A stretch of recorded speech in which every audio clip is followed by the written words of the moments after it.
The sand hisses across stone.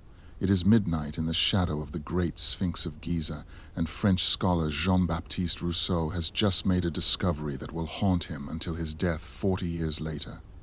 His lantern throws wavering light across the limestone bedrock beneath the monument's massive pores. There, carved into stone that predates the 4th dynasty by centuries, are hieroglyphs that should not exist. Warnings in a script older than any recorded pharaoh. Do not wake the guardian. Do not speak its name after dark. The stone lives. Behind him, something scrapes against rock, not wind, not sand settling. The deliberate rasp of stone moving against stone where nothing should move at all. Rousseau turns. His lantern catches the edge of something vast shifting in the darkness beneath the Sphinx's chest. Eyes open in the stone itself, not carved, not painted, but formed from the living rock. They are golden, they are ancient, they are fixed directly on him. The temperature drops. Rousseau can see his breath now, misting in air that moments ago was desert warm. The hieroglyphs on the bedrock begin to glow with a faint phosphorescence, letters emerging from the darkness like stars appearing at dusk. He reads them again, his classical education in ancient languages suddenly feeling inadequate, dangerously incomplete. These symbols are wrong. The bird signs face the opposite direction from conventional hieratic script. The determinatives are archaic beyond anything he studied in Paris, and some of the glyphs seem to move when he looks at them peripherally, rearranging themselves into new warnings. The scraping comes again, closer now. Stone grinding against stone with the patient, inexorable rhythm of continental drift.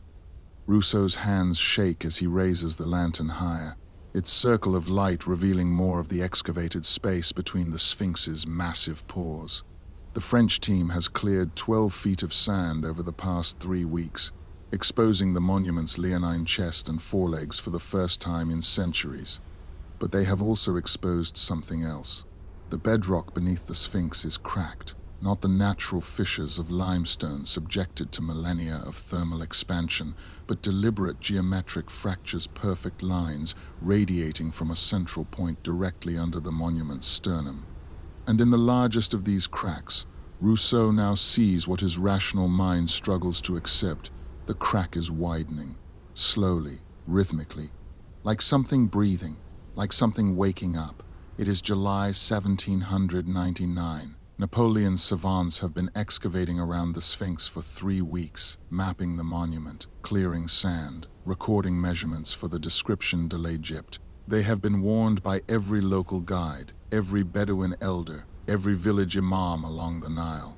The Sphinx does not sleep alone. There is something older beneath it, something that the pharaohs themselves feared to name.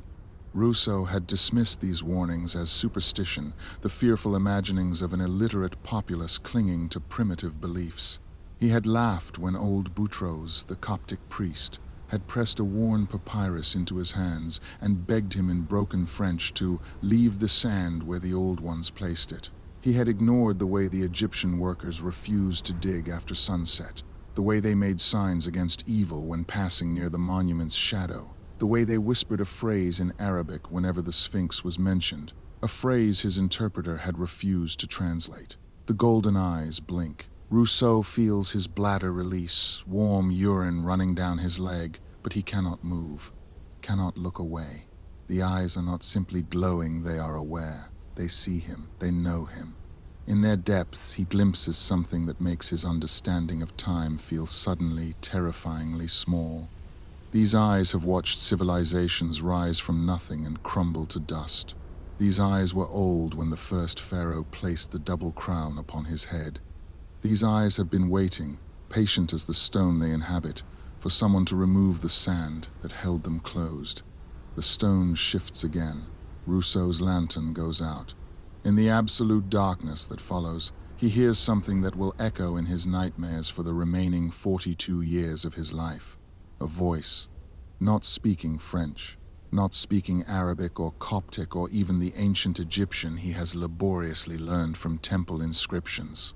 Speaking something older, something that resonates in his bones rather than his ears, something that his mind translates not into words but into pure, distilled meaning. Finally, after so long, finally awake. This is the story of what Napoleon's scholars found beneath the Sphinx, and why the expedition's official records contain a gap of 6 days that no historian has ever explained. This is the story of the Egyptian campaign's darkest secret. In 1798, Napoleon Bonaparte invaded Egypt with an army of soldiers and scholars. While his military forces fought the Mamluks and the British, his Commission des Sciences et des Arts, 167 scientists, engineers, and artists began the most comprehensive study of ancient Egypt ever attempted. They measured pyramids, they copied hieroglyphs, they excavated tombs, they mapped the Nile. Their work would become the foundation of Egyptology itself, published in the monumental Description de l'Egypte between 1809 and 1829. But there were things they found that never made it into those 23 volumes. Things they recorded in private journals that were later destroyed or heavily redacted. Things that caused 3 members of the expedition to refuse to return to Giza after July 1799. Things that made the expedition's leader, Baron Dominique Vivant Denon, write in a letter to Napoleon, "There are guardians here older than the dynasties. We have disturbed something that should have remained undisturbed." The ancient Egyptians did not build the Sphinx. They inherited it. They found it already ancient when the first pharaohs rose to power, a monument from a time before writing, before civilization, before the gods themselves took their familiar forms. They called it Hor-em-Akhet, Horus of the horizon.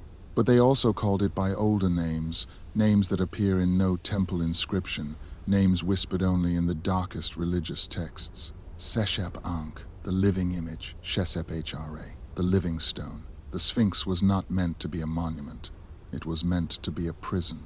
Beneath its paws, according to texts that predate the Old Kingdom, lay something that the first god-kings had bound into eternal sleep. A guardian creature placed there before human memory, a sentinel that walked the boundary between the world of the living and the realm of the dead. The hieroglyphic texts call it N-1E6FR, letter 2BF, letter 21D NPT, the great god of stone. But in the whispered traditions of the temple priests, in the oral histories that were never written down, it had a simpler name. Sesepungtawi, the living stone that devours. It was described as having the body of a lion vast as the Sphinx itself, the wings of a raptor that could blot out the sun, the head that shifted between human and beast, depending on who looked upon it. It was said to have been placed beneath the Sphinx by the gods themselves as the ultimate guardian, a creature that could never die because it had never truly lived, that could never be destroyed because it was carved from the living bedrock of Egypt itself. The ancient Egyptians believed that certain places held such power, such danger, that they required eternal guardians.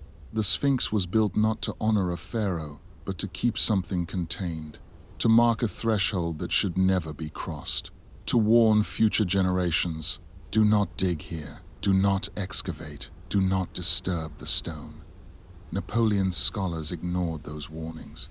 What they encountered in the chambers beneath the Sphinx, the chambers that appear on no modern map, that were sealed again immediately after the expedition withdrew from Giza, should have remained buried.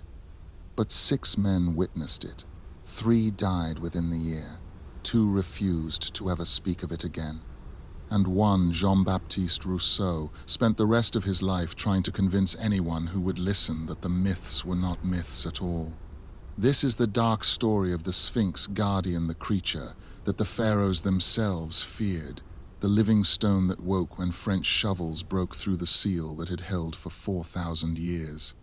The heat in Cairo is a physical thing, a weight that presses down on the skin and steals breath from the lungs. It is May 1798, and the French army has just arrived in Egypt with more than soldiers and artillery. Among the troops march 167 men who carry no weapons but instrument surveyors with theodolites, astronomers with telescopes, artists with sketchbooks, engineers with compasses, naturalists with collection boxes. They are Napoleon's savants, his commission of scholars, tasked with documenting every aspect of Egypt, its geography, its wildlife, its agriculture, its monuments, its people, its past. They do not yet know that some parts of Egypt's past were deliberately buried for a reason. They do not yet know that certain monuments were meant to remain mysteries. They do not yet know that the Sphinx at Giza is not what it appears to be, not a monument to a pharaoh's vanity, but a warning written in stone, a seal placed by hands older than history itself. But they will learn, and some of them will not survive the lesson. The scholars call themselves the Institut of Egypt, establishing their headquarters in a palace overlooking the Nile. They work with the fervor of men who believe they are bringing enlightenment to a land shrouded in superstition. Dominique Vivant Denon, the artist and archaeologist, sketches the colossal statues at Abu Simbel with trembling hands, his pencil struggling to capture the weight of centuries in stone. Gaspard Monge, the mathematician, calculates the angles of the pyramids with obsessive precision, searching for hidden geometries, divine proportions, secrets encoded in limestone. Claude Louis Berthelot, the chemist, analyses fragments of ancient pottery and mummified tissue, attempting to unlock the mysteries of preservation techniques that have kept the dead pristine for millennia. But it is at Giza where the commission encounters something that resists all their instruments of measurement and reason. The Sphinx rises from the sand like a dream half-remembered, its leonine body extending 241 feet, its human head gazing eastward toward the rising sun. Most of its body remains buried beneath the dunes, only the head and upper back visible. The scholars estimate it has stood here for thousands of years, perhaps since the reign of Khafre in the 4th dynasty. Yet the weathering patterns suggest something impossible erosion from water, in a landscape that has known only sand and sun for recorded history. On the night of June 23, 1798, 3 members of the commission venture to the Sphinx without authorization. Jean-Baptiste Prosper Jollois and Edouard de Villiers du Terrage, both engineers, bring with them a young naturalist named Antoine Vincent. They carry lanterns and measuring instruments. They want to excavate the sand from around the Sphinx's chest, to see what lies beneath, to map what has been hidden. The local guides refuse to accompany them. The Bedouin workers turn away when asked to dig. An old Egyptian woman spits at their feet and speaks a phrase in Arabic that their interpreter refuses to translate. They dig anyway. The sand is cool despite the day's heat, almost cold against their hands. They work by lamplight, their shadows grotesque against the Sphinx's weathered limestone face. At a depth of 12 feet, their shovels strike something that is not sand, not stone. It is smooth, hard, black as obsidian but warm to the touch. They brush away more sand, revealing what appears to be a door, not a door exactly, but a seal. Hieroglyphs cover its surface, and even in the uncertain lamplight, they can see that these symbols are different from any they have encountered in temples or tombs. These hieroglyphs seem to writhe in the flickering light, seem almost to move. Antoine Vincent places his palm against the seal. It pulses beneath his hand like a heartbeat, like something breathing, like something waking up.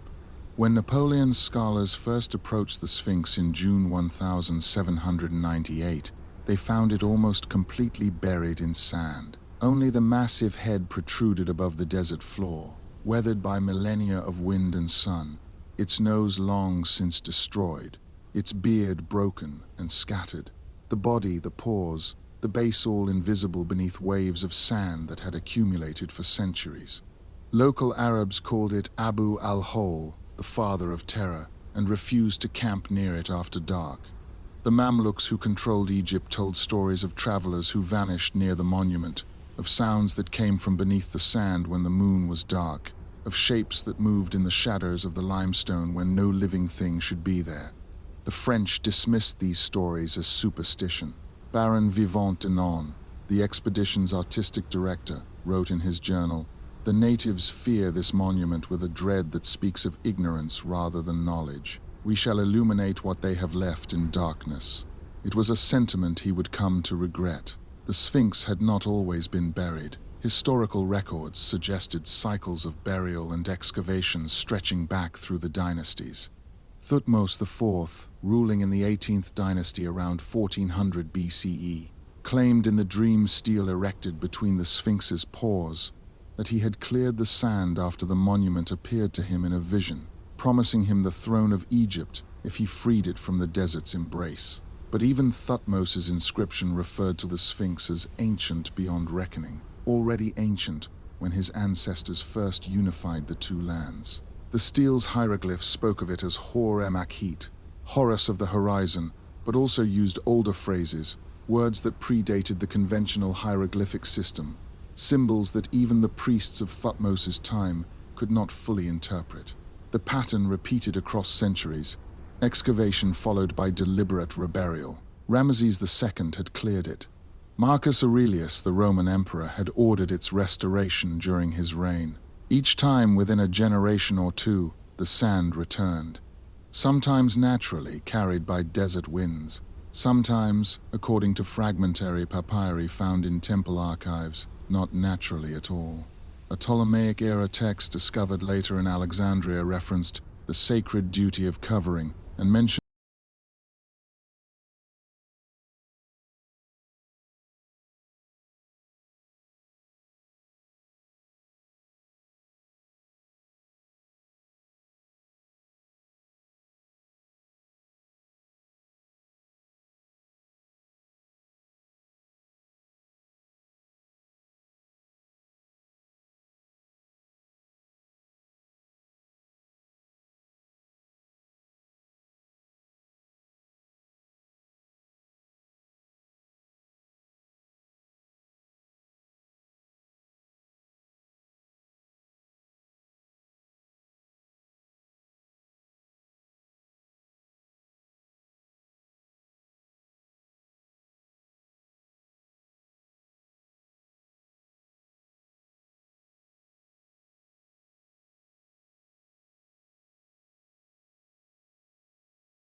priests who traveled from Heliopolis each year to perform rituals of concealment, to ensure the sand reclaimed what should not be exposed to the sun.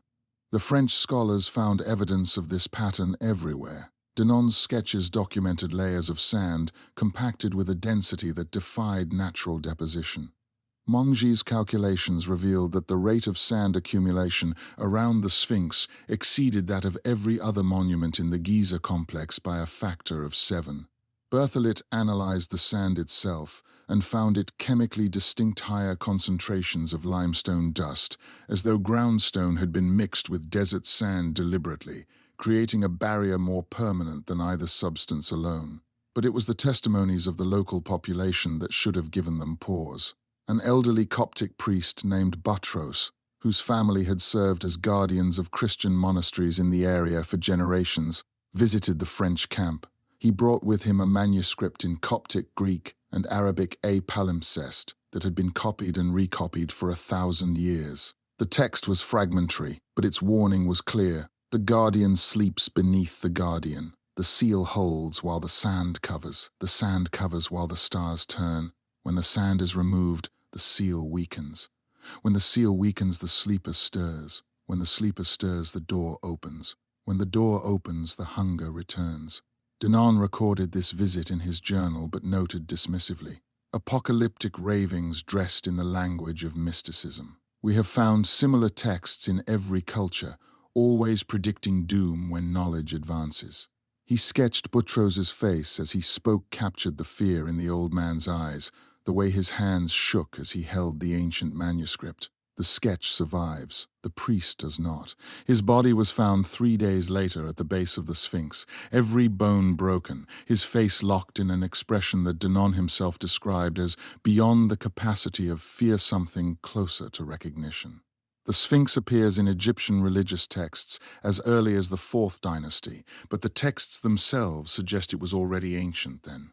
Pharaoh Thutmose IV, who ruled around 1400 BCE, recorded a dream in which the Sphinx spoke to him, begging to be freed from the sand. The dream stele, erected between the monument's paws, tells of a god trapped in stone, yearning for worship and offerings. But there are older texts, fragmentary papyri from the Old Kingdom, that tell a different story. They speak of the Sphinx not as a god to be worshipped, but as a prison to be maintained, a seal that must never be broken, a threshold guarded by something that predates the gods themselves. The pyramid texts call it the watcher that does not sleep, the stone that breathes, the guardian that hungers. The coffin texts warn, do not speak its name, do not meet its gaze, do not break the sand that holds it. By the time of the New Kingdom, the priests had stopped mentioning it at all, as if even acknowledging its existence was dangerous. The mythology becomes stranger the deeper one searches. In the temple libraries of Heliopolis, priests kept records dating to the 1st dynasty that referenced the work of the elder gods, divine beings who ruled Egypt before Ra, before Osiris, before the pantheon known to history. These elder gods, sometimes called the Netteru Aq, the great primordial spirits, were said to have shaped the Nile Valley in an age when the desert was ocean and the stars followed different paths across the sky. They built monuments that defied human understanding, structures that existed half in this world and half in the Duat, the underworld realm of the dead. According to these fragmentary accounts, the elder gods warred among themselves, and their conflict threatened to tear apart the fabric of reality itself. One of them, A, being whose name was written only as a blank cartouche, a deliberate absence in the text, was defeated and bound by the others. But such a being could not be killed, could not be destroyed. It could only be contained. The other elder gods crafted a prison for it, a cage made of living stone that would draw sustenance from the sun and anchor itself to the earth through sheer mass and time. They shaped it in the form of a guardian, a hybrid of man and lion, wisdom and strength. They placed it at the threshold between the desert and the fertile land, between the realm of the living and the realm of the dead. But the prison was not perfect. The being within the stone remained conscious, remained aware. It learned to influence the world through dreams, through whispers that traveled up from deep places, through subtle manipulations of those who came too close. The priests who understood this established protocols. The sand must cover it, limiting its contact with the living world. Offerings must be made not to feed it but to pacify it. Certain words must never be spoken in its presence. Certain rituals must be performed at precise astronomical intervals to reinforce the bindings that held it. The Book of the Dead, in its earliest versions, contains a spell number 175 that seems to reference this directly. Modern translations render it as instructions for the deceased to avoid dangers in the afterlife, but the original hieratic script is more specific. O soul, who would traverse the western desert, do not approach the stone guardian when the sand is low. Do not answer if it calls your name in the voice of your beloved. Do not enter the chamber beneath its pores, for there dwells the hunger that swallowed worlds, the dreamer in stone who waits for the seal to break. By the Ptolemaic period, this knowledge had become corrupted, fragmented across different priesthoods and temples. Some believed the Sphinx was Harmachis, a benevolent solar deity. Others knew it as something older and darker. A cult of priests based in Memphis maintained what they called the Red Vigil, taking shifts to watch the monument through the night, ready to perform emergency rituals if certain signs appeared, if the stone grew warm without sunlight. If shadows moved against the wind, if the sand around it began to spiral and twist of its own accord. When Alexander the Great conquered Egypt in 332 BCE, his scholars recorded these practices with bemused skepticism. Yet Alexander himself, according to his companion Ptolemy, refused to camp near the Sphinx during his march to Siwa.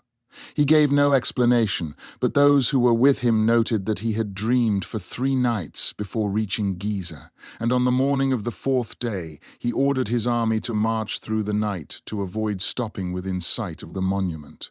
He never spoke of what he had seen in those dreams, but he lived. Many who dreamed near the Sphinx did not.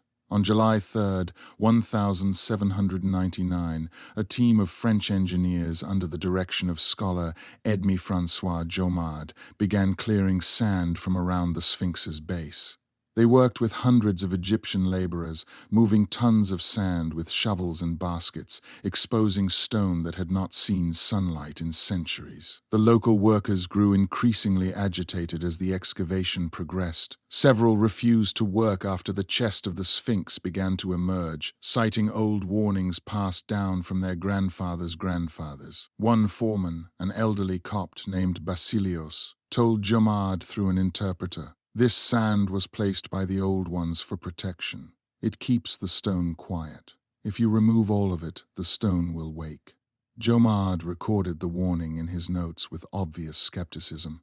The superstition of these people knows no bounds. By July 10th, the entire body of the Sphinx had been cleared. The massive pores stretched out before it, each longer than a man is tall. And between the pores, barely visible, was a rectangular outline in the bedrock seam that suggested an entrance, a passage, a way down into the stone beneath.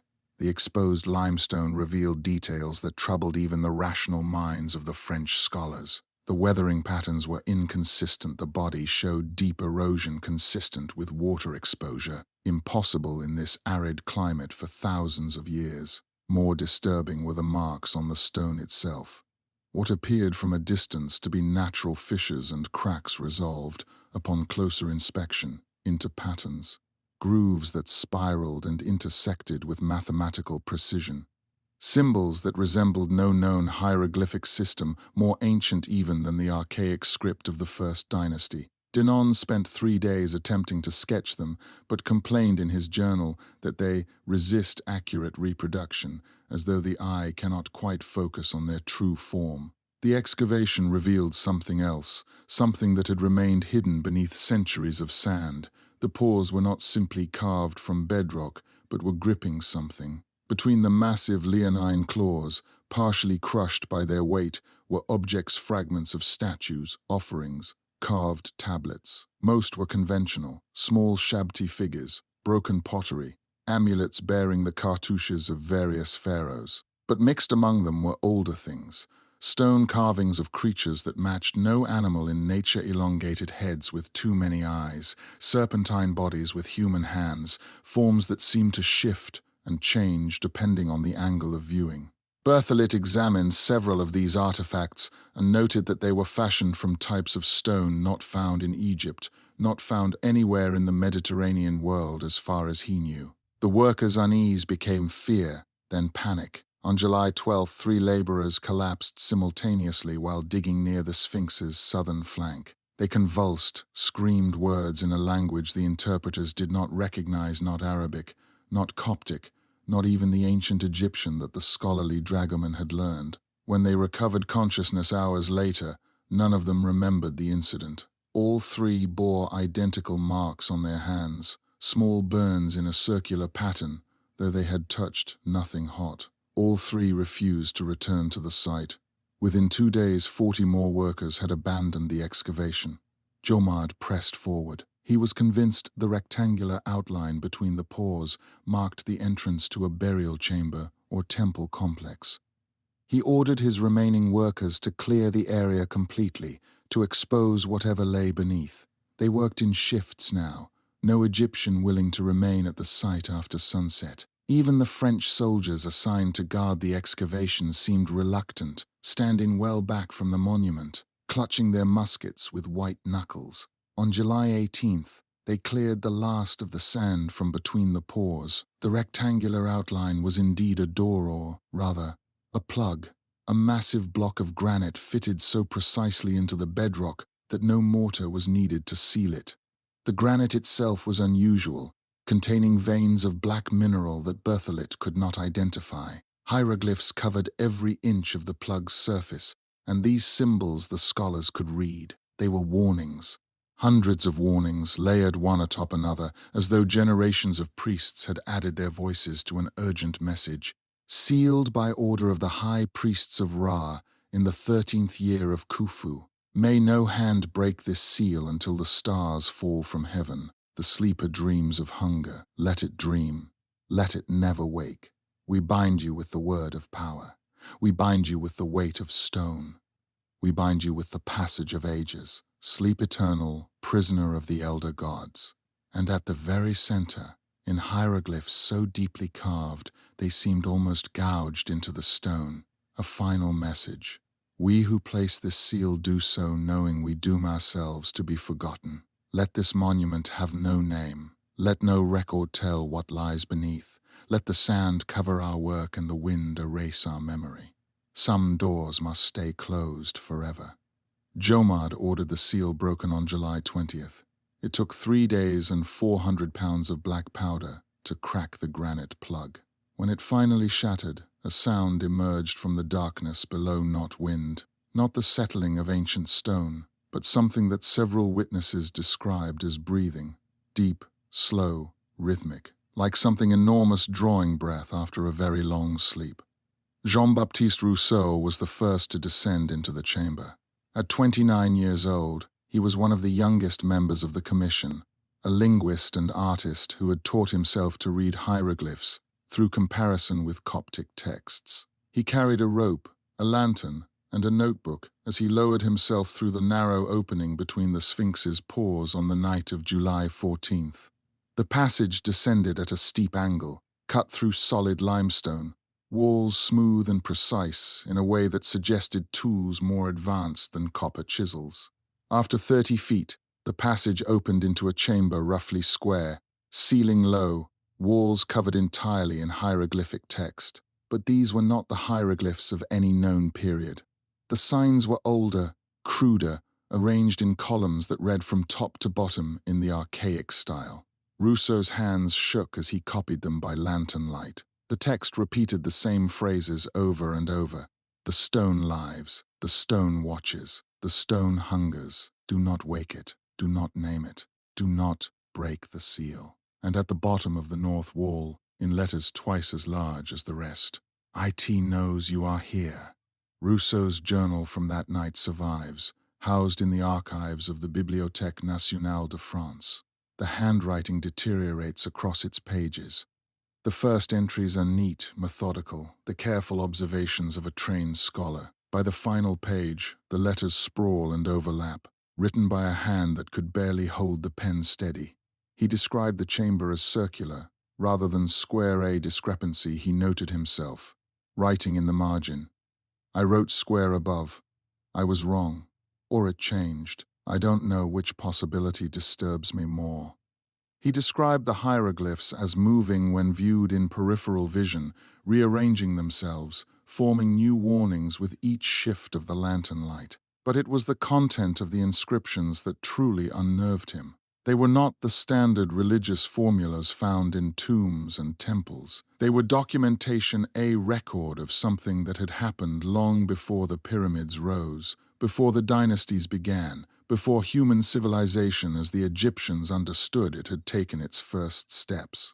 The text spoke of the time before time when beings of immense power walked the earth, shaping it according to their incomprehensible purposes. They spoke of a war among these beings, a conflict so catastrophic that it had nearly torn the world apart. They spoke of betrayal, of one of the elder gods. The texts used a name glyph that Rousseau could not decipher, a symbol he had never seen before, something that hurt his eyes to look at directly, who had sought to devour the others, to consume their essence and remake reality in its own image.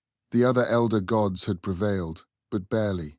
They could not destroy their fallen brother. Its nature made destruction impossible. They could only imprison it, bind it with words of power so ancient that even the elder gods themselves would eventually forget how to speak them.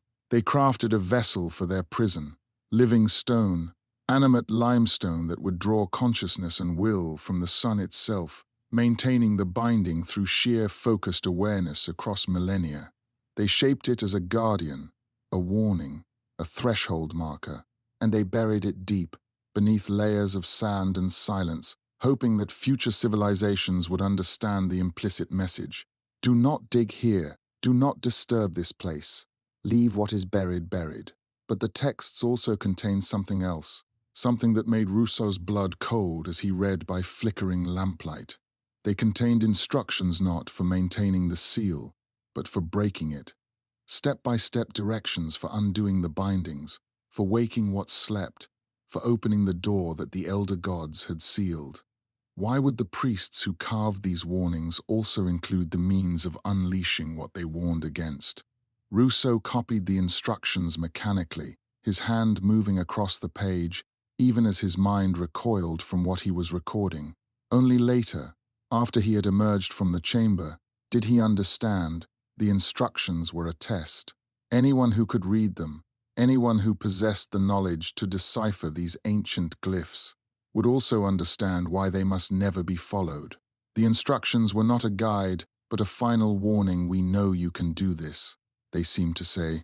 We know you have the knowledge and the power, but we beg you, do not.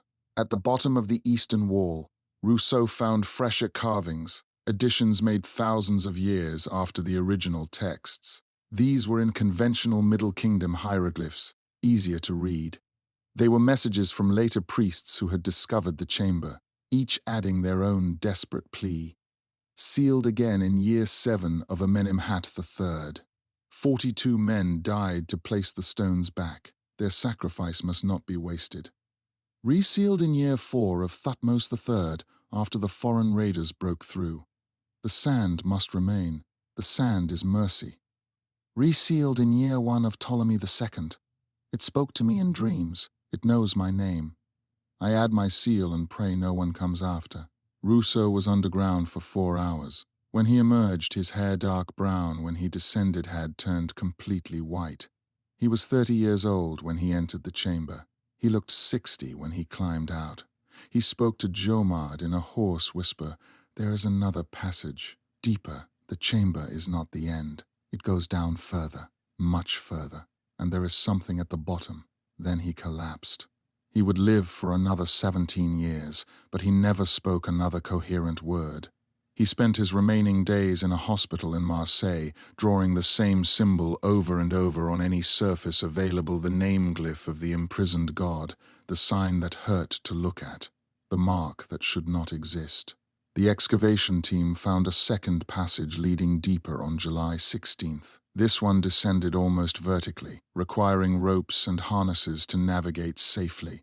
3 men went down: Rousseau, engineer Charles-Louis Balzac, and artist André Duterte. The second chamber was larger, ceiling higher, and its walls told a story that made all 3 men fall silent. The hieroglyphs here were accompanied by painted scenes, vivid despite their age, showing the construction of the Sphinx. But they did not show pharaohs directing workers or priests blessing the monument. They showed something else entirely. The paintings depicted a massive creature, part lion, part raptor, something with wings and claws and a head that seemed to shift between frames, being driven into the ground by figures wearing crowns that predated any known dynasty. The creature fought. The paintings showed it tearing apart armies, scattering stones, opening its jaws wide enough to swallow men whole. And in the final scene it was shown trapped beneath the stone lion, bound in place by chains of gold and silver, its eyes still open, still watching, with a caption that Rousseau translated with growing horror. "The guardian sleeps but does not die. The seal holds but will not hold forever. When the sand is gone, it will wake." Duterte's sketches from that descent remain some of the most disturbing documents in the expedition's archives. His artistic training had taught him to observe carefully, to capture detail with precision, but what he drew in that second chamber defied the conventions of representational art. The creature in the paintings was anatomically impossible: joints that bent in wrong directions, limbs that seemed to exist in multiple positions simultaneously, eyes that appeared in different locations depending on the viewing angle. In his notes, Duterte wrote, "I have drawn this thing 3 times. Each time, the proportions change. Either I am going mad, or the paintings themselves are not fixed in form." Balzac sees it differently than I do. Rousseau refuses to look at it directly anymore. The chamber contained more than paintings. Along the southern wall stood 7 stone sarcophagi, each one human-sized, each one sealed with lead and inscribed with binding spells. The inscriptions identified the occupants not by name but by title: first watcher, second watcher, and so on through the 7th. According to the hieroglyphs, these were the priests who had performed the original sealing ritual, the men who had bound the creature beneath the stone and then voluntarily entombed themselves in this chamber to maintain the vigil even in death. Their mummified remains were not meant to rest peacefully in the afterlife, but to serve as eternal guardians, their cursed souls bound to this place, watching, ensuring the seal held. Balzac, ever the rational engineer, examined the sarcophagi with professional interest. He noted that they were not Egyptian granite but something else, a black stone with unusual thermal properties, cold to the touch, even in the stifling underground heat, and slightly magnetic. When he placed his compass near the nearest sarcophagus, the needle spun wildly, unable to find north. More disturbing was what happened when he pressed his ear against the stone. He jerked back immediately, his face pale. "There is something inside," he whispered, "not moving, but not quiet, like a hum, like chanting, like it's still performing the ritual." The 3 men spent 2 hours documenting the chamber, and each of them experienced phenomena they could not explain. Rousseau heard whispers in a language he did not know, but somehow understood promises of knowledge, offers of power, threats of what would happen if they went deeper. Duterte saw shadows move across the walls independent of his lantern's light, shadows that formed shapes almost like writing, almost like warnings. Balzac felt the temperature drop so precipitously that his breath fogged in the air, watched frost form on the black stone of the sarcophagi, and then just as suddenly felt intense heat, as though standing near a furnace. But the most disturbing discovery came at the chamber's far end. Another passage descended from here, steeper than the first, so narrow that a man would have to crawl. The entrance was sealed with a stone plug similar to the one between the Sphinx's paws, but smaller and covered in hieroglyphs that Rousseau initially refused to translate. When Balzac insisted, the young scholar pointed to certain phrases with a trembling finger: "The mouth of hunger, the throat that leads to the stomach of the world, the place where the prisoner dreams of freedom."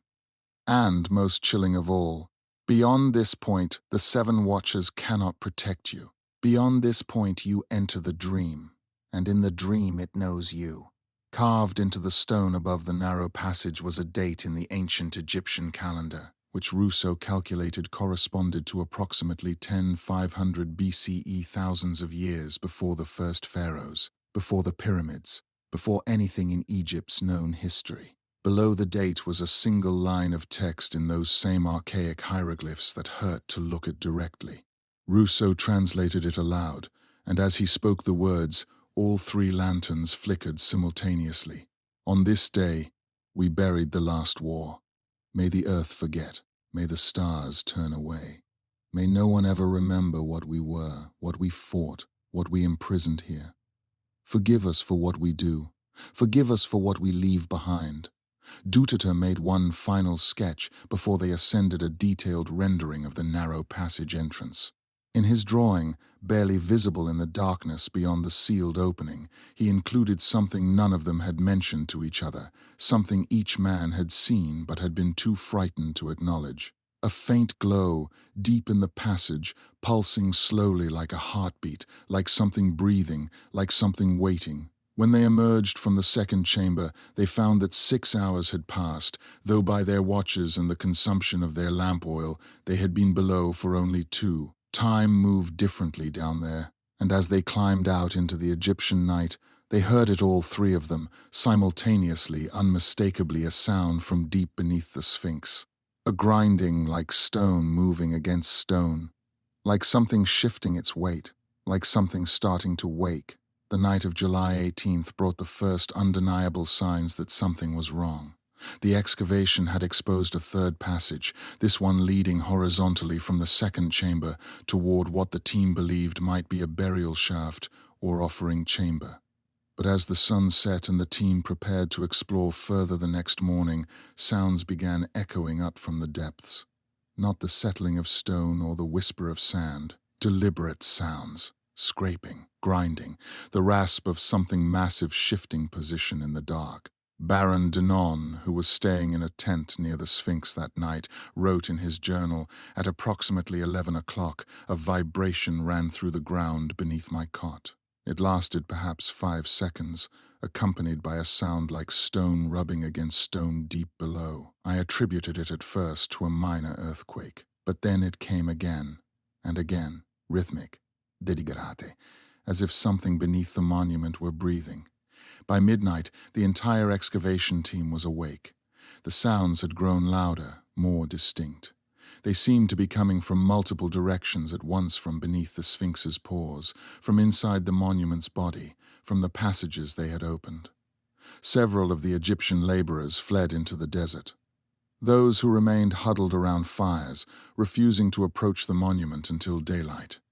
Captain Jules Moreau, commanding the military detachment assigned to guard the site, organized his men into a perimeter around the Sphinx. 32 soldiers, armed with muskets and bayonets, standing in a loose circle around the monument. At 1:47 in the morning, Moreau was precise about the time. In his later testimony, every man in that circle felt it simultaneously, a pulse of pressure, like a shockwave passing through the ground, emanating from directly beneath the Sphinx. Several soldiers were knocked off their feet.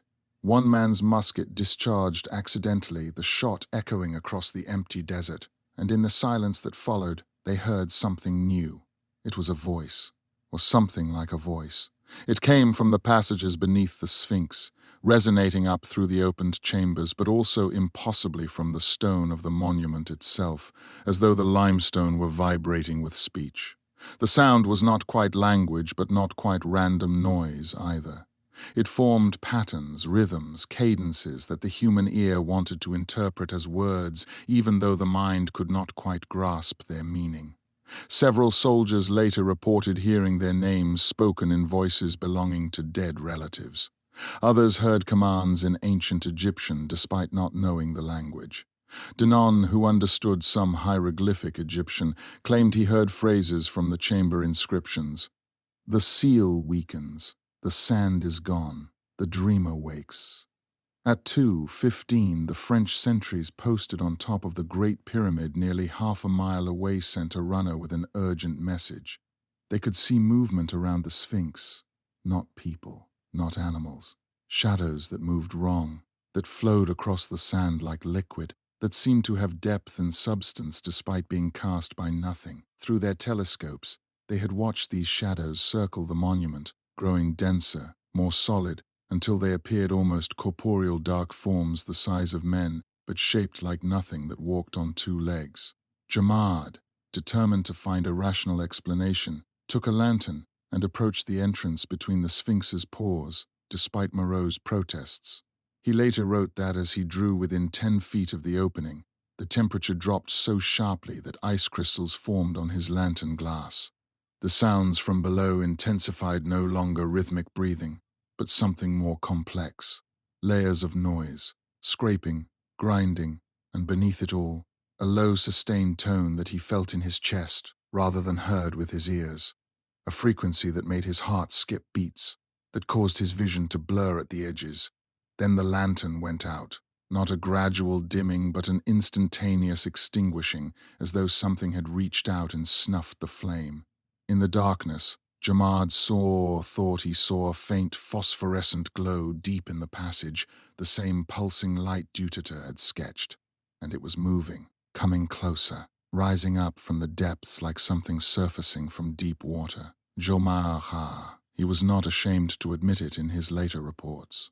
He ran back to the circle of soldiers, and as he crossed the perimeter, the sounds stopped. Instantly. Complete silence fell across the Giza plateau, so absolute that men later reported it felt oppressive, unnatural, as though the desert itself was holding its breath. The silence lasted until dawn. When the sun rose at 5:43, the excavation team cautiously approached the Sphinx to assess any damage. What they found made several men physically ill. The sand around the monument had moved during the night, not blown by wind but arranged with purpose. It formed spirals and geometric patterns around the pores, symbols that matched some of the archaic hieroglyphs from the chambers below. More disturbing, the sand bore impressions. Not footprints exactly, but marks, long dragging trails that circled the monument, that led to and from the passage entrance, as though something had emerged during the night and then returned to the depths. Inside the first chamber, they found fresh scratches on the walls, long gouges in the limestone, recent enough that stone dust still lay on the floor. The marks were not random but deliberate, more of those archaic symbols, carved with something sharp and strong enough to cut through solid rock. And in the second chamber, when they finally worked up the courage to descend, they discovered that one of the 7 black sarcophagi had moved. Not much, perhaps 3 inches, but enough. Enough to break the seal of lead that had held it closed for millennia. Enough that a thin crack now ran along its side. Enough that when Balzac approached it with his compass, the needle didn't spin wildly this time. It pointed directly at the sarcophagus, and from that crack came a smell, not decay, not death, but something else. Something like ozone after a lightning strike. Something like metal heated to incandescence. Something that made every man in that chamber certain, with an animal certainty that preceded thought, that they needed to leave. Now, Napoleon himself arrived at the site on July 20th, summoned by reports that had reached Cairo. He descended into the first chamber, spent 20 minutes examining the inscriptions, and emerged pale and silent.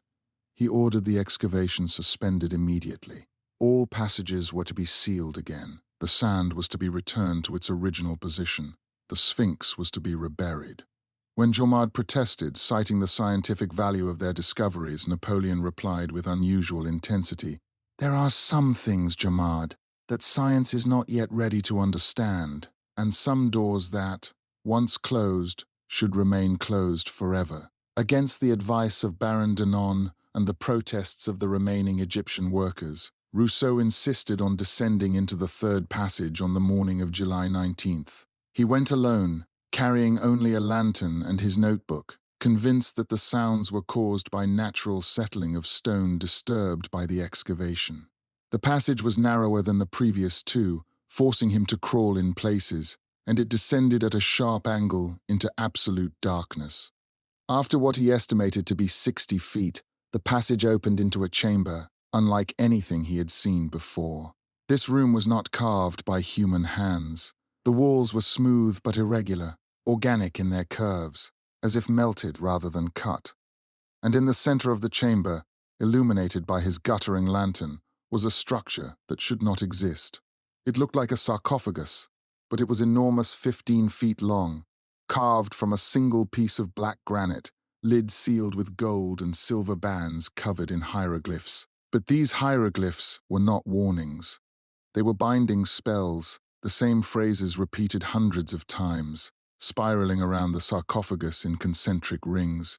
Stay sleeping, stay sealed, stay stone, do not wake, do not rise, do not feed. Rousseau reached out to touch the gold bands. The moment his fingers made contact, the lantern went out. In the absolute darkness that followed, Rousseau became aware of three things simultaneously. First, the air in the chamber was moving, circulating in a rhythmic pattern that matched the breathing sounds they had heard the night before.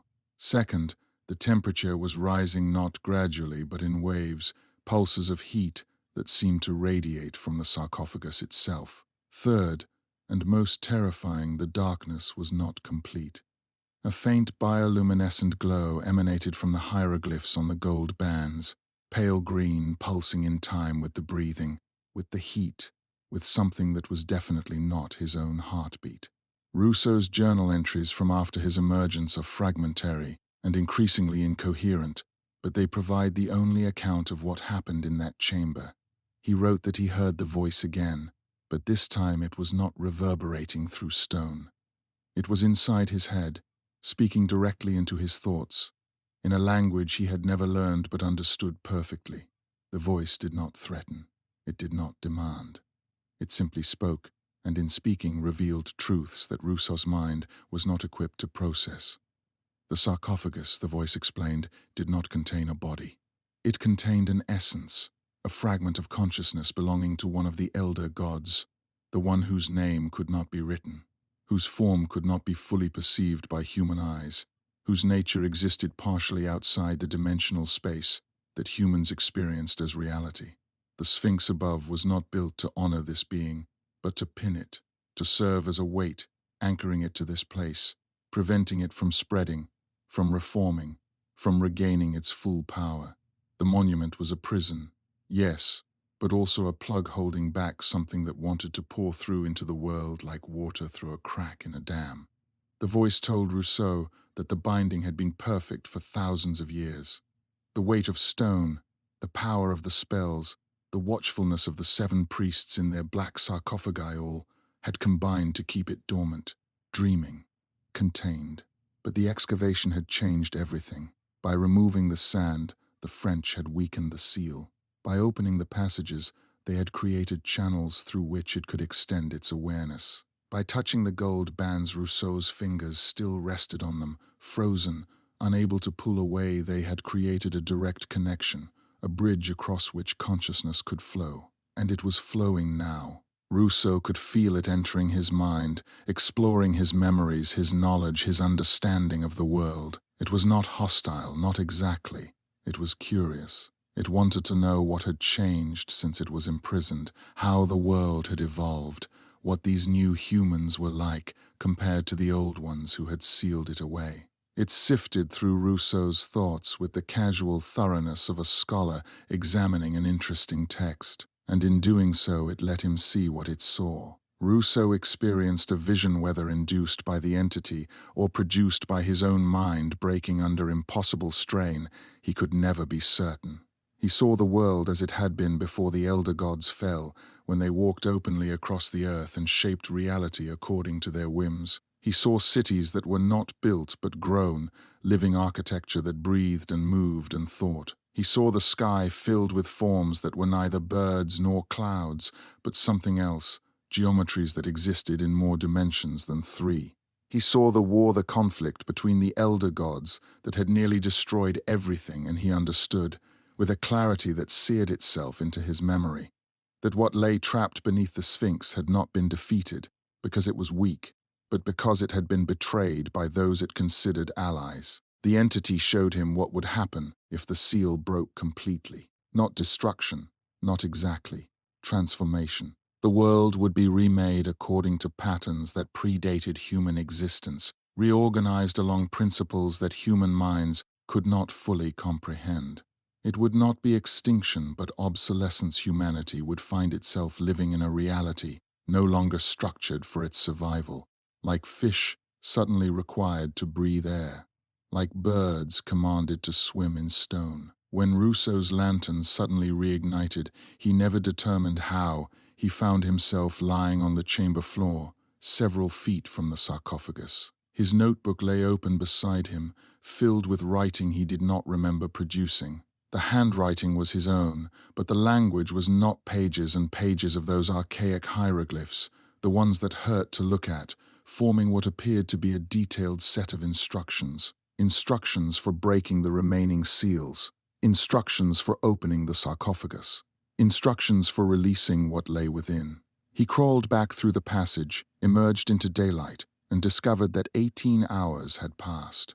It was now the evening of July 20th. The excavation team had been preparing to send a rescue party into the passage to find him. When they saw his face aged, haunted, his hair turned white, his eyes carrying a look that Denon later described as the gaze of a man who has seen the end of the world and found it waiting patiently, they knew immediately that something irreversible had occurred. Rousseau spoke only once before his final collapse. He looked at Jomard and said, in a voice that seemed to contain harmonics that no human throat should produce, "It knows we're here now. It knows our names. It knows our world, and it's very, very patient. It's been waiting 10,000 years. It can wait longer.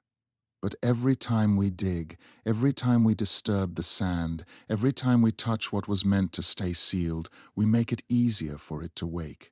We've started something we cannot stop. We've opened a door we cannot close, and it's grateful to us for that." Then he handed Jomard the notebook, looked directly at the Sphinx one last time, and whispered, "It says to tell you, thank you for the invitation. What happened next is pieced together from 3 sources. Rousseau's own account, written years later in fragmentary notes he never published, the official expedition report, which contains a single cryptic paragraph about unexpected structural instability requiring immediate evacuation, and the testimony of 2 Egyptian workers who witnessed events from the surface. According to all 3, the breaking of the seal was not deliberate. Rousseau did not pry open the sarcophagus or attempt to lift the lid. But when his hand touched the gold bands in the darkness, something changed. The stone beneath his feet began to vibrate. A sound rose from the sarcophagus itself, not from inside it, but from the stone, as if the granite were humming, resonating, waking. Rousseau scrambled backward, relighting his lantern with shaking hands. In its renewed glow, he saw the bands beginning to crack, not breaking, cracking. Fine lines spreading across the gold like ice fracturing under pressure. And from those cracks came light, not firelight or sunlight, but a pale golden radiance that seemed to come from within the stone itself. Then the eyes opened, not on the sarcophagus lid, in the walls of the chamber, in the stone itself. Golden eyes, dozens of them, appearing in the limestone as if the rock had become transparent, revealing something vast and ancient that had been watching all along. Rousseau's fragmented account describes the moment with a precision that suggests trauma rather than imagination. The eyes did not blink, they did not move. They simply existed, suddenly visible in stone that had been opaque moments before, as though the chamber walls were merely a veil that had grown thin enough to see through. Each eye was identical, perfectly circular, iris the color of molten gold, pupil a vertical slit like a cat's but impossibly deep, as though looking into them meant looking into a space that extended far beyond the physical boundaries of the chamber, and they were all focused on him. The workers on the surface, Ahmed ibn Mahmoud and his cousin Youssef, reported that at approximately the moment Rousseau touched the gold bands, the Sphinx began to glow. Not reflected sunlight, not some trick of the late afternoon rays. The limestone itself emitted a faint luminescence concentrated around the eyes and mouth of the monument, spreading slowly down the neck toward the body. Ahmed would later tell French investigators through an interpreter, "The stone was waking up. That is the only way I can say it.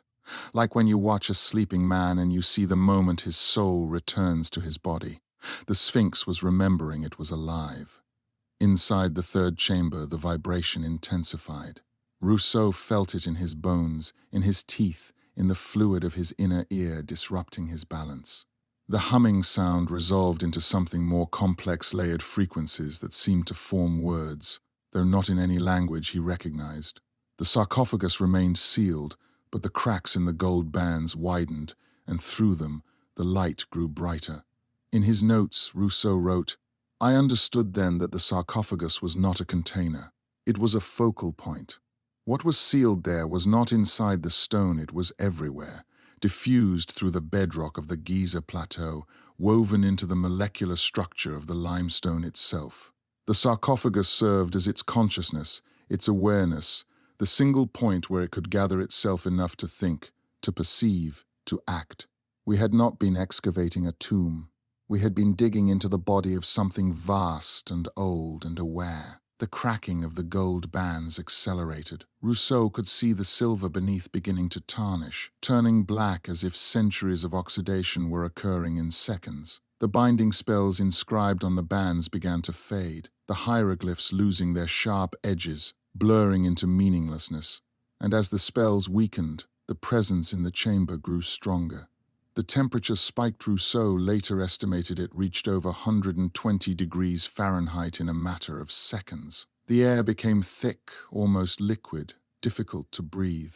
His lantern flame turned from yellow to blue to a pale violet that cast no shadows. On the surface, more workers fled. Those who remained witnessed the sand around the Sphinx beginning to move, not blown by wind, but flowing like water, spiraling around the monument's base in patterns too perfect to be natural.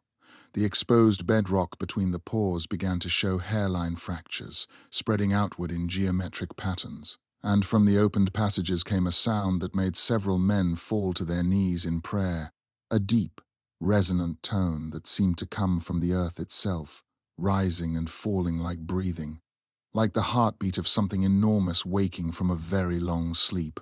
Denon, who had been working at his tent 100 yards from the monument, ran toward the site when he heard the sound.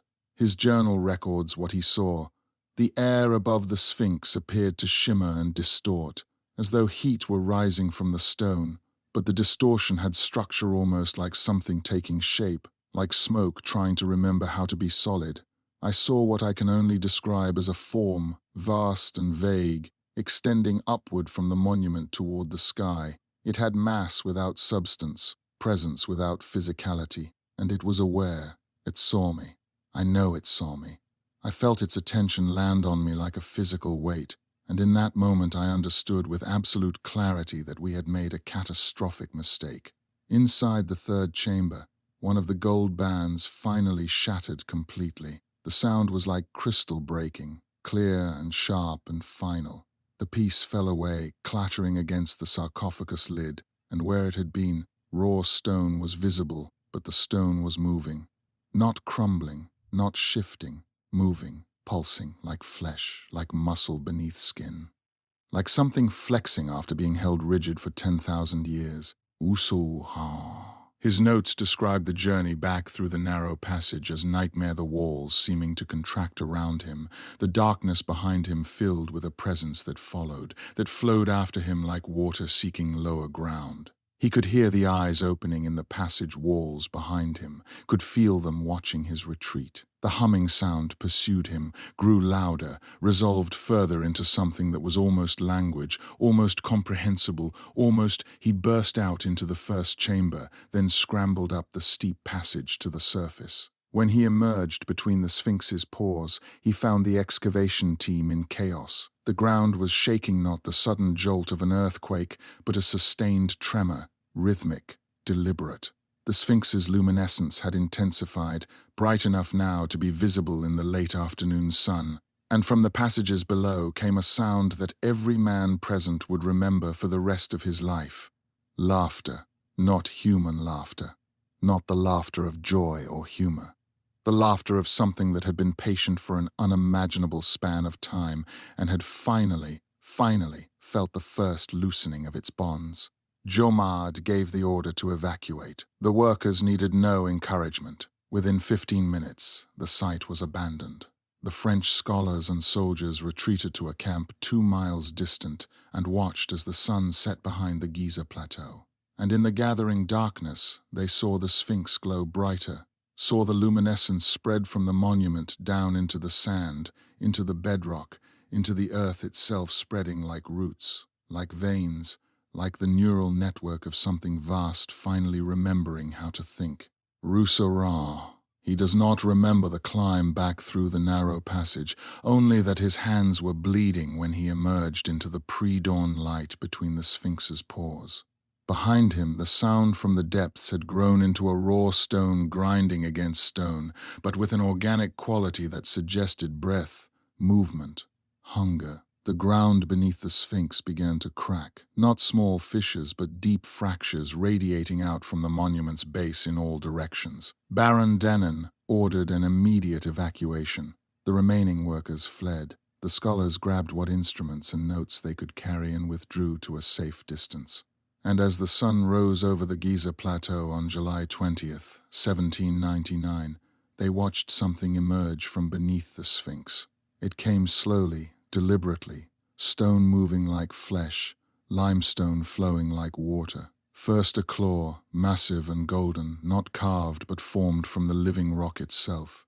Then a shoulder, a wing, a head that seemed to be both lion and human and something else entirely, shifting between forms as it moved. The creature, if it could be called a creature, was the size of the Sphinx itself, perhaps larger, pulling itself up from the passages beneath with movements that were somehow both solid and fluid. Its eyes were the same golden radiance Rousseau had seen in the chamber. When it opened its mouth, the sound was not a roar but a vibration that went through bone and stone alike, a frequency that made men's teeth ache and their vision blur. Duteter attempted to sketch it. His hands shook so violently that the lines came out as scribbles, but the drawings that survive show his desperate attempt to capture something that defied visual logic. In one sketch, the creature appears to have 4 legs. In another, drawn moments later, it has 6. In a third, its body seems to exist in multiple positions simultaneously, as though time itself could not quite contain it. The head shifts between leonine and reptilian, and something with too many eyes arranged in patterns that hurt to contemplate. Wings, or what might be wings, extended from its shoulders, but they were not made of feathers or membrane. They were geometric constructs, crystalline structures that caught the morning light and split it into colors that do not exist in the normal spectrum. The entity pulled itself fully free of the passage and stood before the Sphinx monument, or perhaps merged with it. Witnesses could not agree on whether the creature was separate from the stone monument or whether the Sphinx itself had awakened and transformed. Both seemed simultaneously true. The massive stone guardian that had watched over Giza for millennia, and the living, impossible thing that now moved before them were the same and different, occupying the same space through some principle that violated every law of physics the scholars understood. Balzac, ever the engineer, tried to make sense of what he was seeing through measurement and calculation. He noted that the creature cast no shadow despite the rising sun. He observed that sand near it moved in impossible ways, flowing upward, hanging suspended in the air, tracing patterns that resembled the hieroglyphs from the chambers below. He recorded that his compass, even at this distance, spun uselessly, and that his pocket watch had stopped at the exact moment the creature had fully emerged. 5:43 and 17 seconds. The being's attention swept across the assembled humans. That gaze, those golden eyes that existed in a head that kept shifting form past over the French soldiers, the remaining Egyptian workers, the scholars with their useless instruments. And everywhere that gaze landed, men felt the same sensation Rousseau had experienced in the third chamber, the presence of an intelligence so vast and ancient that human consciousness was to it what an insect's awareness might be to a human. Not hostile, not even particularly interested. Simply, well, cataloging, remembering. Then it began to feed, not in any conventional sense. It did not move toward the fleeing workers or attack the soldiers. It simply stood there, basking in the rising sun, and the sand around it began to disappear, not blown away, not scattered. Disappearing matter ceasing to exist, flowing into the creature as though absorbed, consumed, converted into something else. The sand vanished in expanding circles, exposing the bedrock beneath, and the bedrock itself began to show signs of erosion accelerated beyond reason. Stone that had endured for millions of years crumbling to dust in seconds, and that dust flowing upward into the creature like water into a drain. "It's eating the earth," Denon wrote in his journal, his handwriting barely legible.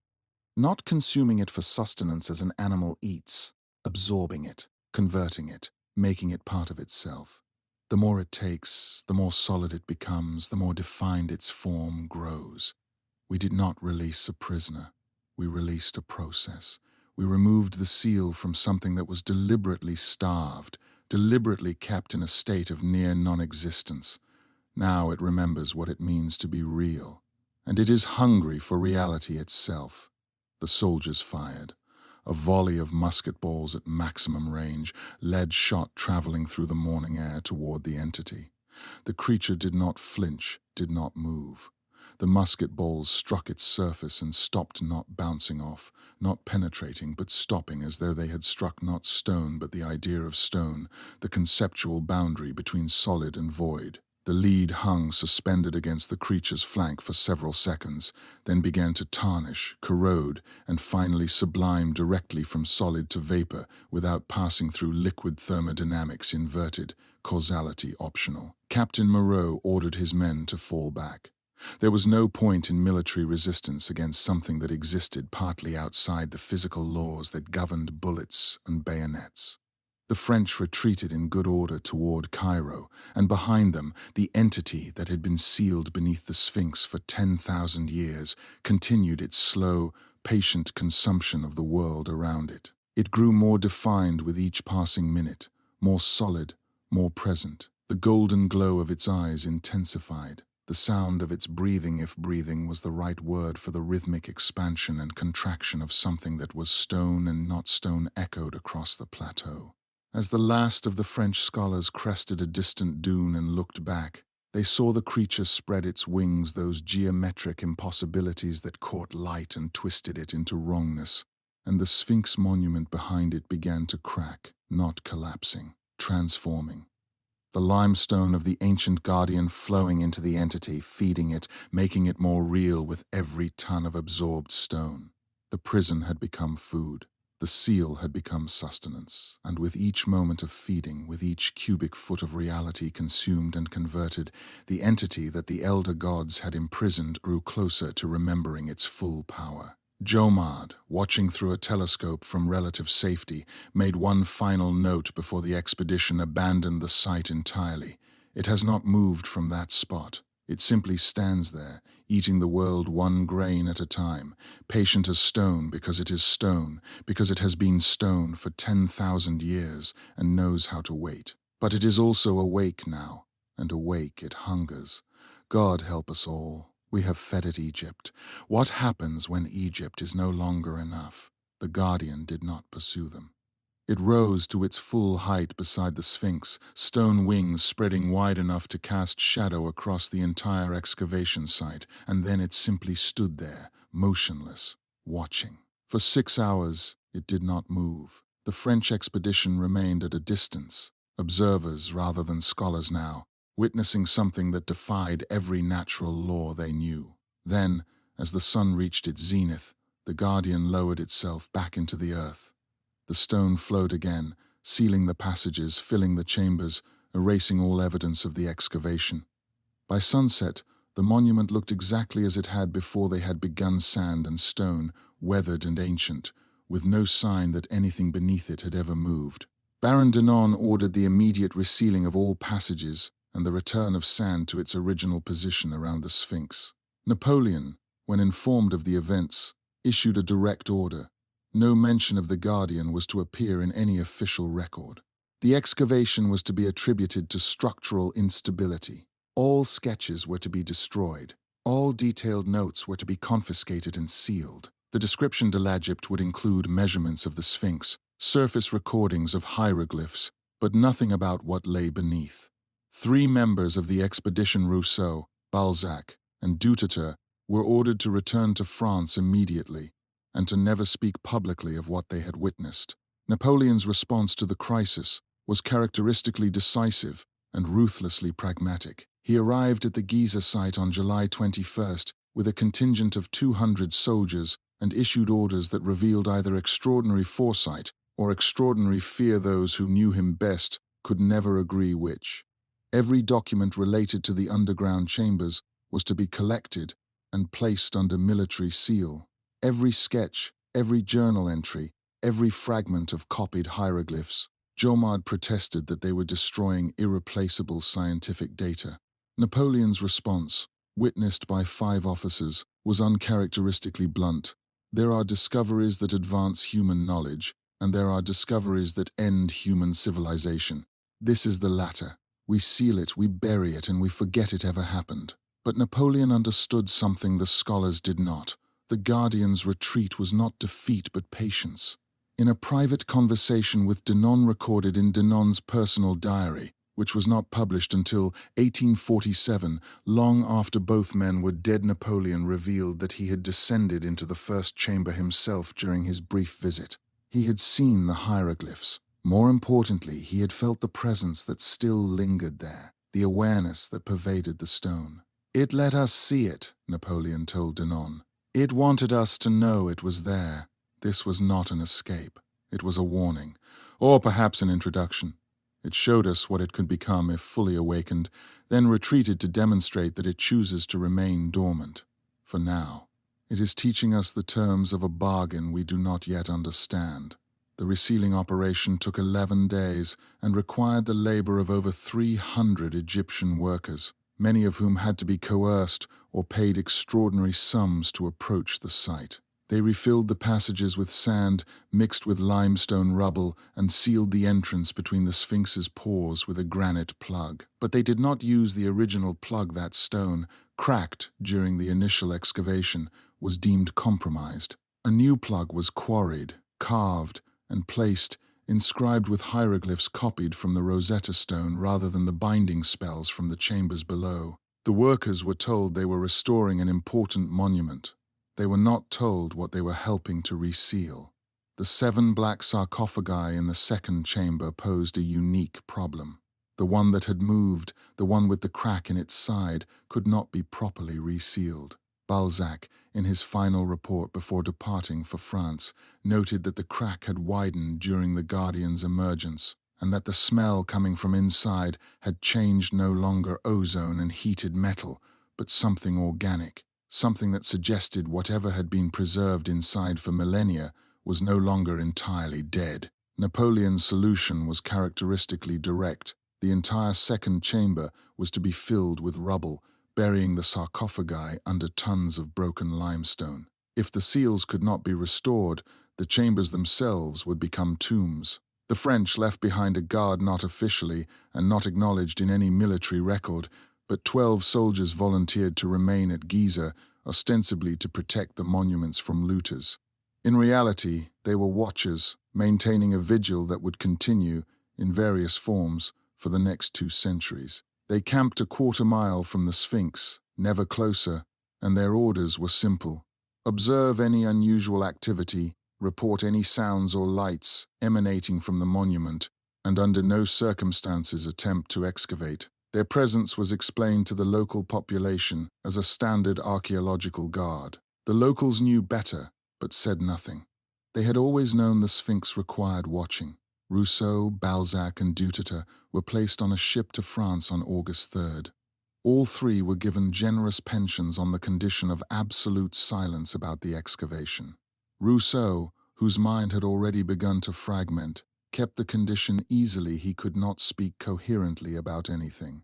Balzac kept detailed private journals that were discovered after his death in 1829, sealed in a lead-lined box with instructions that they were not to be opened until 1900. Duterte tried to paint what he had seen, producing a series of increasingly abstract and disturbing canvases that were dismissed by critics as the work of a mind unhinged by Egyptian sun and fever. He destroyed most of these paintings himself in 1803, keeping only a small watercolor he titled The Eye in Stone, which showed nothing but a golden circle against grey, but which viewers reported induced feelings of unease and dread.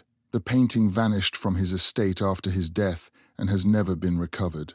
The official publication Description de l'Egypte appeared in installments between 1809 and 1829. It is a masterwork of scientific documentation containing thousands of illustrations and measurements of Egyptian monuments, flora, fauna, and culture. The section on the Sphinx occupies 17 pages. It includes precise measurements of the monument's dimensions, sketches of its surface weathering, and speculation about its age and purpose. It mentions that sand was cleared from around the monument to facilitate measurement. It makes no mention of passages, chambers, sarcophagi, hieroglyphic warnings, or anything that emerged from beneath the stone. The omission is so complete, so seamless, that scholars who studied the text for the next century never suspected anything had been left out. But Napoleon kept one document, a single page, written in his own hand, sealed in his personal effects, discovered after his death in exile on St. Helena in 1821. It was a letter, never sent, addressed to no one, dated July 25, 1799. We found something at Giza that should have remained lost. The old Egyptians knew what they were doing when they buried it under sand and silence. They understood that some knowledge is too dangerous to preserve, that some doors must stay closed, not because we lack the courage to open them, but because we lack the wisdom to control what lies beyond. I have given the order to reseal everything, to bury the evidence, to forget what we learned. But I know it will not be enough. Men will dig again. They will find it again. They always do. And when they do, I hope they are wiser than we were. I hope they remember that the old ones left warnings for a reason. I hope they listen. The letter was never published. It remains in a private collection, its authenticity disputed, its contents dismissed as the ravings of a dying man haunted by the collapse of his empire. But those who have read it, who have traced the handwriting and verified the paper and ink, know it is genuine. And they know that Napoleon, the great rationalist, the man of the Enlightenment who believed in reason and science above all else, spent his final years afraid of something he had awakened in the Egyptian desert. Something that was patient, something that was waiting, something that would eventually wake again. Jean-Baptiste Rousseau returned to France in October 1799, but he never truly left Egypt. For the rest of his life, he was haunted by what he had seen beneath the Sphinx. He kept private journals, fragmentary and coded, that described the Guardian in obsessive detail. He collected every scrap of ancient Egyptian text that mentioned living stones, stone guardians, creatures that were neither god nor mortal but something older than both. He corresponded with other members of the expedition, the few who were willing to discuss what had happened, comparing notes and memories. In 1823, he published a single paper under a pseudonym, On the Pre-Dynastic Monuments and the Mythology of Living Stone. It was dismissed by mainstream scholars as fantasy, but it circulated among occultists and esotericists for decades. Rousseau died in 1839, his reputation ruined, his findings ignored. But in his final letter to a former colleague, written 3 days before his death, he included a warning. The seal is not permanent. The Guardian was placed there for a purpose to keep something else contained, something deeper, something worse. When it wakes fully, when the seal finally fails, it will not be content to merely watch. It will remember why it was given hunger. Charles Louis Balzac fared better professionally but suffered privately. He became a respected engineer, working on major infrastructure projects across France, but his personal papers reveal a man obsessed with structural integrity, with weight and pressure, and the mathematics of containment.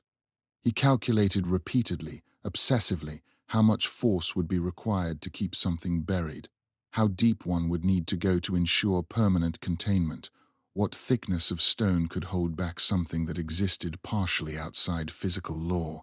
His journals from 1810 include dozens of diagrams, architectural plans for prisons made of concentric layers of different materials, each layer inscribed with symbols he copied from memory of the chamber walls. He never explained what these designs were for, but after his death in 1829, his widow burned most of his papers, telling friends that Charles spent 20 years trying to design a cage for God, and it drove him slowly mad. The box Balzac left behind, the one sealed with lead and marked not to be opened until 1900, was eventually opened in 1901 by his great-grandson, a historian at the Sorbonne. Inside were 3 items: a detailed journal of the Giza excavation, a set of precise measurements of the passages and chambers, and a small object wrapped in cloth, a fragment of the gold binding from the great sarcophagus, no larger than a coin. The fragment was warm to the touch, despite being sealed in lead for 70 years. It was covered in hieroglyphs so small they required magnification to read. A professor of ancient languages examined it and reported that the symbols were not hieroglyphs at all, but something older, a writing system that predated Egyptian civilization. The fragment was placed in the archives of the Louvre, catalogue number AE 1799 GZR, where it remained until 1942, when it vanished during the Nazi occupation. Its current whereabouts are unknown. André Dutilleux, the artist, suffered the most visible deterioration. His later paintings became increasingly abstract, moving away from the precise architectural sketches and naturalistic portraits that had made his reputation.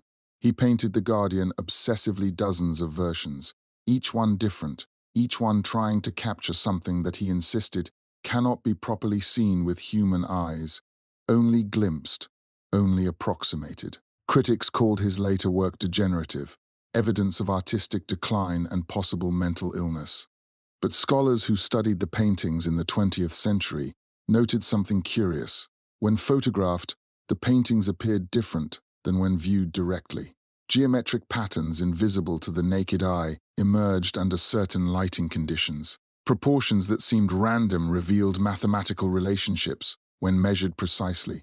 One painting in particular drew attention. Dutilleux completed it in 1088, 9 years after the expedition, and titled it simply July 20. It showed the Sphinx at sunrise, but the monument appeared to be transparent, revealing a complex internal structure, chambers, passages, and at the very bottom, a dark space with a single point of golden light. Art historians dismissed it as creative license, Dutilleux imagining what might lie beneath the monument. But in 1954, when electromagnetic surveys of the Giza Plateau were conducted for the first time, researchers discovered anomalies beneath the Sphinx that matched Dutilleux's painting with disturbing accuracy. The chambers, the passages, even the large dark space at the bottom all were present in the survey data, in precisely the locations Dutilleux had painted them. The researchers were confused. How could an artist in 1808, working from memory and imagination, have accurately depicted the internal structure of the monument as revealed by 20th century technology? The official explanation was coincidence. The unofficial explanation was never written down. The other members of the commission fared variably. Most returned to successful careers, published respected work, and lived long lives. But a disturbing pattern emerged among those who had descended into the chambers or witnessed the Guardian's emergence. They died, on average, 15 years younger than their colleagues who had worked elsewhere in Egypt. They suffered from unusual ailments, auditory hallucinations, persistent dreams of stone and sand, unexplained episodes of time loss, where hours would pass with no memory of what had occurred. Several reported seeing the same golden eyes Rousseau had described, appearing in walls, in shadows, in the moments between waking and sleep. Baron Denon, who became the first director of the Louvre Museum, never spoke publicly about the excavation. But his private correspondence reveals that he maintained a network of informants in Egypt, paying them to report any unusual activity at Giza, any attempts to excavate near the Sphinx, any sounds or lights seen near the monument. When Giovanni Battista Caviglia began clearing sand from around the Sphinx in 1817, Denon immediately sent letters warning him to stop, citing structural concerns. When Caviglia ignored these warnings and continued digging, Denon used his considerable influence to have the excavation shut down by Egyptian authorities. Caviglia never understood why. He died 3 years later of a sudden fever, never having completed his work at the Sphinx. In his final years, Denon assembled a private archive collection of all the documents, sketches, and testimony related to the 1799 excavation that he could gather. He stored this archive in a secure location and left instructions that it was to be sealed for 100 years. In a letter to his executor, written in 1023 shortly before his death, Denon explained his reasoning. Future generations may be wiser than we were. They may develop the knowledge and technology to properly understand what we found, or they may develop the wisdom to leave it alone. Either way, they deserve to know what lies beneath the sand at Giza.